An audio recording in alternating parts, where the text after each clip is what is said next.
Hello everyone, recent ಆಗಿ ನಮ್ಮ ಕರ್ನಾಟಕ ಬ್ಯಾಂಕ್ನಲ್ಲಿ ಖಾಲಿ ಇರುವ ಹುದ್ದೆಯ ನೇಮಕಾತಿಗಾಗಿ ಅರ್ಜಿ ಸೂಚನೆ ಹೊರಡಿಸಲಾಗಿದೆ. ಖಾಲಿ ಇರುವ ಹುದ್ದೆ customer service associate.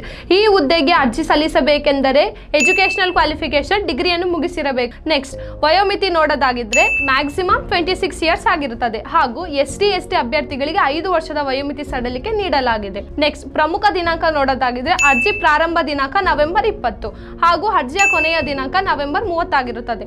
Next, online ಎಕ್ಸಾಮಿನ ಮೂಲಕ ಅಭ್ಯರ್ಥಿಗಳನ್ನು ಆಯ್ಕೆ ಮಾಡಿಕೊಳ್ಳುತ್ತಾರೆ. ಈ ಆನ್ಲೈನ್ ಎಕ್ಸಾಮ್ ಟೋಟಲ್ 200 ಮಾರ್ಕ್ಸ್ಗೆ ಇರುತ್ತದೆ. ಈ 200 ಮಾರ್ಕ್ಸಿನ ಸಿಲೆಬಸ್ ನೋಡೋದಾಗಿದ್ರೆ reasoning 40 marks, English 40 marks, computer knowledge 40 marks and numerical ability 40 marks and general awareness 40 ಮಾರ್ಕ್ಸ್ಗೆ ಇರುತ್ತದೆ. ಕಂಪ್ಲೀಟ್ ಪ್ರಶ್ನೆ ಪತ್ರಿಕೆ ಫುಲ್ ಇಂಗ್ಲಿಷಲ್ಲೇ ಇರುತ್ತದೆ. ಪ್ರತಿ ಒಂದು ತಪ್ಪು ಉತ್ತರಕ್ಕೆ 1/4 ಭಾಗ ಅಂಕವನ್ನು ಕಳೆಯಲಾಗುತ್ತದೆ. ಸೊ ಬೇಗ ಅಪ್ಲೈ ಮಾಡ್ಕೊಳ್ಳಿ and all the best for your exams. Thank you.